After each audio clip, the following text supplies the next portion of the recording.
Thank you, Mr. President, for that introduction. Dr. Morris, thank you for the incredible honorary degree. And thank you, President Frederick, for the invitation and for your leadership of your alma mater. Serena, student body president, College of Pharmacy, class speaker. And just remember, when you're President of the United States and they say Joe Biden's out in the waiting room to say hello, promise me you will not say Joe who. Right? You all think I'm kidding. To the distinguished faculty and staff, thank you for having me, and to the parents and families in the class of 2023, congratulations. And by the way, we will get to giving you your degrees. I promise that's coming. You are here with the heart and through the heartache, through blood, sweat, and tears of everything that's come before, for everything yet to come. You're here at the new moment of hope and possibilities.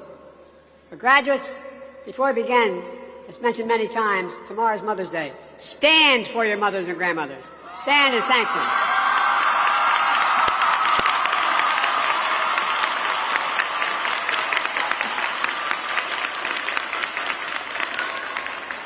Where I come from, moms rule. To my friend, and he is my friend, Congressman Jim Clyburn, the thing that I admire most about you, Jim, is your absolute integrity in everything you do. In everything you do. This is a man of honor. I attended South Carolina State University's commencement as Jim received his degree he earned 60 years ago, but never got a chance to receive it in person. Jim, it's an honor to join you here today and receive an honorary degree from this great university. And it's truly special to join fellow honorees, Prime Minister Rowley. Prime Minister, I didn't know you were so talented. I just thought you were a foreign policy, Latin American guy. We got to talk. All kidding aside, thank you for being a strong partner in the Caribbean and for addressing climate change and supporting democracies across the Western Hemisphere. I'm also honored that, as a person here today, Dr. Tony Allen. He's president of my home state, BCU, Delaware State University, where I got politically started. I was fortunate to have Tony as a Senate staffer for a long time. Then he got his Ph.D., had a distinguished career in business, and became president of HBCU. Now Tony chairs my White House Board of Advisors on HBCUs, which is designed to support and advance HBCU excellence with a lot more money. I'm also proud to say that we're the first White House to formally convene where the real power is, the Divine Nine. Oh, y'all think I'm kidding. Not a joke. The Divine Nine not only has a seat at the table, we definitely hear you at the table. And they're the first time ever at the White House, permanently. So, folks, in 2023, I'm truly honored to be here at Howard. Chartered 156 years ago by an act of Congress just after emancipation and the Civil War. Founded on a hilltop in Washington, D.C., the Mecca. Always promoting excellence, leadership, and truth and service. It really has. And a proving ground for future leaders of science, medicine, education, business, faith, arts, entertainment, public service. Trailblazing intellectuals, lawyers, doctors. The first black, I might say, Vice President of the United States of America.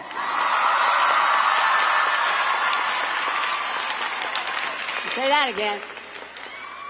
Kamala sends her love, and she sent a clear message that today I have the privilege, she points out, of speaking at the real HU.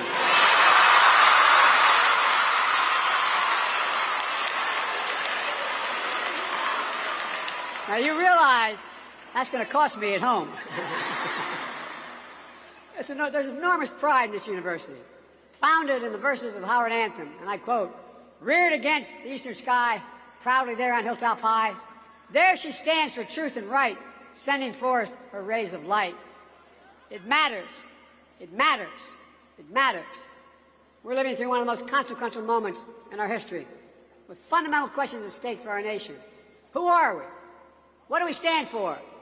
What do we believe? Who will we be?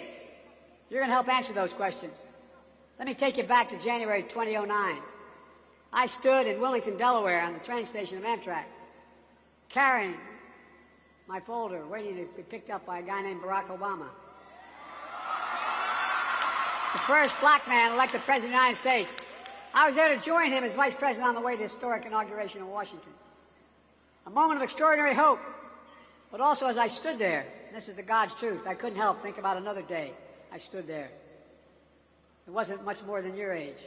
I just got out of law school. I'd gone to work for a big firm, but my state, because of when Dr. King was assassinated, my city parts were burned to the ground. We had a very conservative governor. He stationed the National Guard in every corner with drawn bayonets for 10 months. I quit and became a public defender. I used to have to introduce my clients. No, I was not so noble. I had to interview my clients down at the Wilmington train station when they were arrested. On the east side, that's where they'd be taken. In the aftermath of the riots that burned Wilmington following his assassination. In 2009, while waiting for Barack, I was both living history at the same time I was reliving it. A vivid demonstration when it comes to race in America. Hope doesn't travel alone. It's shadowed by fear, by violence, and by hate. But after the election and the re-election of the first black American president, I had hope that the fear, violence, and hate was significantly losing ground. After no longer being vice president, I became a professor at the University of Pennsylvania for 4 years.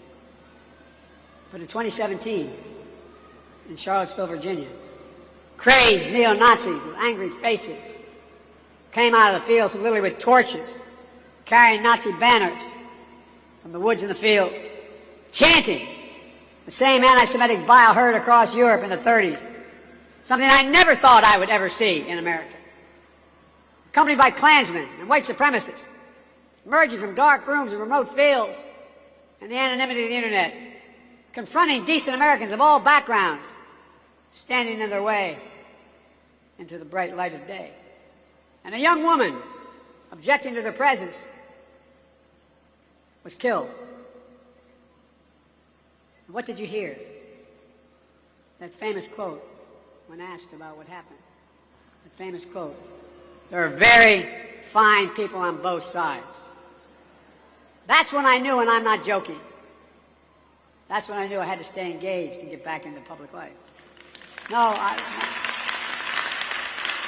I don't say it for that reason. I say it for the journey.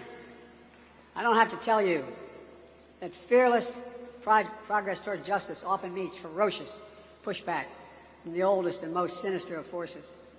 That's because hate never goes away. I thought when I graduated we could defeat hate, but it never goes away. It only hides under the rocks. And when it's given oxygen, it comes out from under that rock. That's why we know this truth as well. Silence is complicity. It cannot remain silent. We have to live through this battle for the soul of the nation. And it is still a battle for the soul of the nation. What is the soul of a nation? Well, I believe the soul is the breath, the life, the essence of who we are. The soul makes us us. The soul of America is what makes us unique among all nations.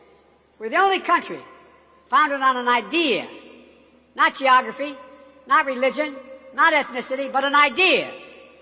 The sacred proposition rooted in Scripture and enshrined in the Declaration of Independence that we're all created equal in the image of God and deserve to be treated equally throughout our lives. While we've never fully lived up to that promise, we never before fully walked away from it. We know that American history has not always been a fairy tale. From the start, it's been a constant push and pull for more than 240 years between the best of us, the American ideal that we're all created equal, and the worst of us, the harsh reality that racism has long torn us apart. It's a battle that's never really over. But on the best days, enough of us have the guts and the hearts to stand up for the best in us, to choose love over hate, unity over disunion, progress over retreat, to stand up against the poison of white supremacy, as I did in my inaugural address, to single out as the most dangerous terrorist threat to our homeland is white supremacy.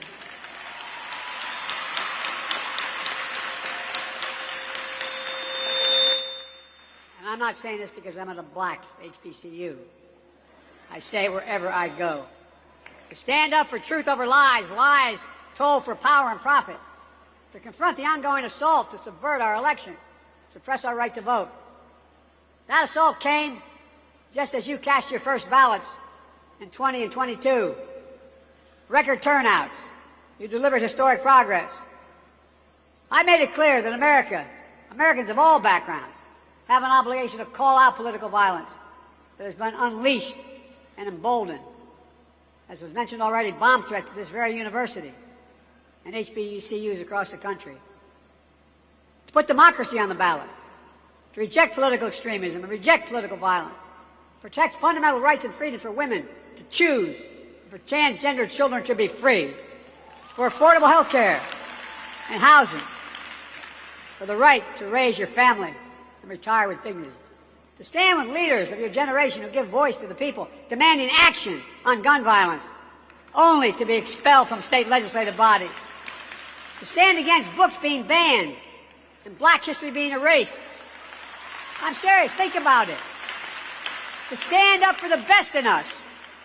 And today I come here to Howard to continue the work to redeem the soul of this nation. Because it's here where I see the future, and that's not hyperbole. We can finally resolve those ongoing questions about who we are as a nation. That puts strength of our diversity at the center of American life. A future that celebrates and learns from history. A future for all Americans. A future I see you leading, and I'm not, again, exaggerating. You are going to be leading it. Again, let's be clear. There are those who don't see you and don't want this future. There are those who demonize and pit people against one another. And there are those who do anything and everything, no matter how desperate or immoral, to hold on to power. And that's never going to be an easy battle. But I know this.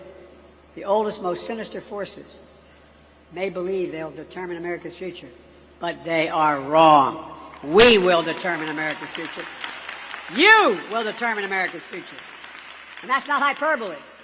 No graduating class gets to choose the world into which they graduate. Every class enters the history of a nation up to the point has been written by others. But few classes, once in every several generations, enters at a point in our history where it actually has a chance to change the trajectory of the country. You face that inflection point today, and I know you'll meet the moment. I just think about the many ways you already have.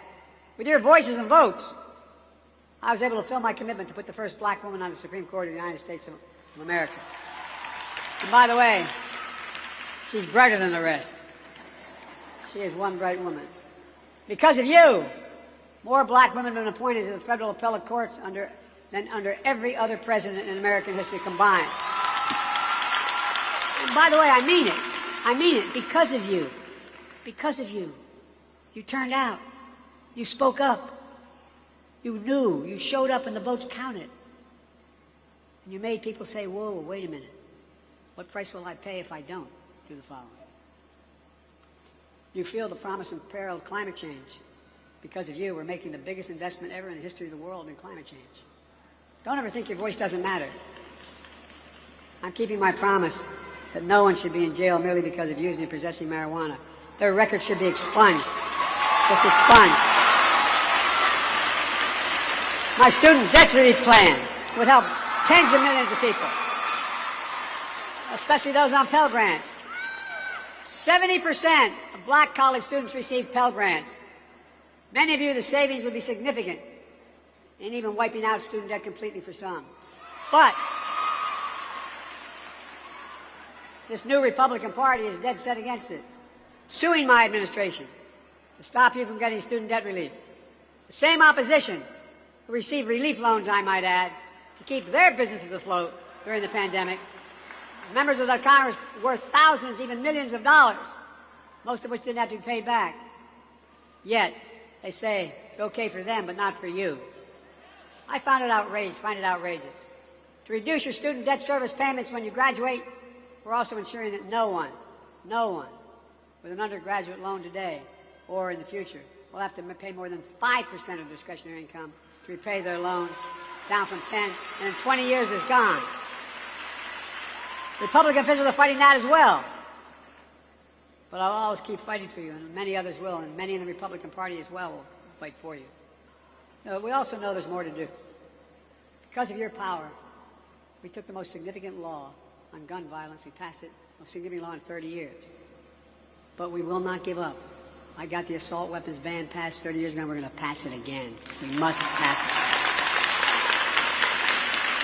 There's more to do on police reform and public safety. During the State of the Union, I asked the rest of the country to imagine having to talk to their children, their families, like your families had to talk to you. It's about your security. It's about your dignity. It's demeaning and degrading and deadly when you have to stand there and say, when you're stopped, turn the interior light on. Put both hands on the wheel. Don't reach for your license. What in the hell is going on in America? No. Think about it. I ask all the parents, not minority children, ask what they would say, what they would do. I know you're frustrated because there's so many elected officials who refuse to pass a law that will do something.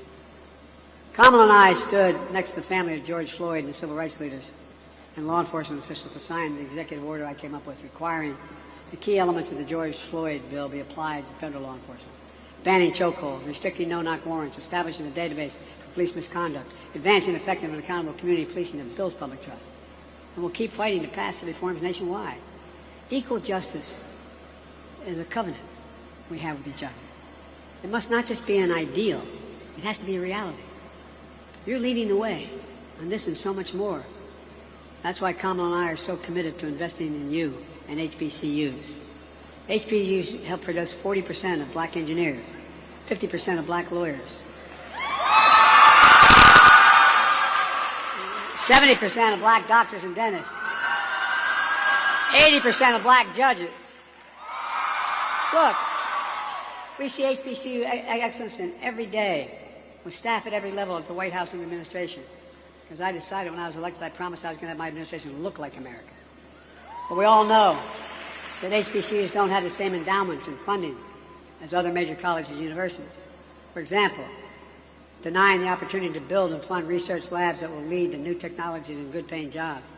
That's why I asked them, we've invested $6 billion in counting in HBCUs, including to create new research and development labs that prepare students for jobs in the future in high-income fields from cybersecurity, engineering, biochemistry, healthcare. Standing here, I think the last time I came to Howard with President Frederick and others was in my final year as vice president to host the Cancer Moonshot on campus because you're leading the way. You're the scientists, the doctors, the advocates who will bring and do big things like ending cancer as we know it and even curing some cancers, which we're on our way of doing. You're the diplomats and global citizens making democracy work for people around the world. Lawyers defending our rights, artists shaping our culture. Fearless journalists. This is real, though. This is what you're doing. Fearless journalists and intellectuals pursuing the truth and challenging convention. You're the leaders of tomorrow, but it's coming on you really quickly. Because of you, I see a future we can finally move away from the narrow and cramped view that the promise of America is a zero-sum game. If you succeed, I fail. If you get ahead, I fall behind. And maybe worst of all, if I can't hold you down, I can't lift myself up. Instead of what it should be. If you do well, we all do well. That's what I see. That's what I see in America. And more Americans are. A future of possibilities for all Americans. Look, no matter that future, what it holds, my sincere hope is that each of you find a sweet spot between happiness, success, and ambition. A good life, a life of purpose. Because here's the thing. You don't know where or what fate will bring you or when. You just have to keep going. You have to just keep the faith. You have to just get up. And you can find the balance between ambition and happiness and success. That good life, of purpose, of family. And as you know here at Howard, of excellence, leadership, and truth and service. There's no quit in you. There's no quit in America.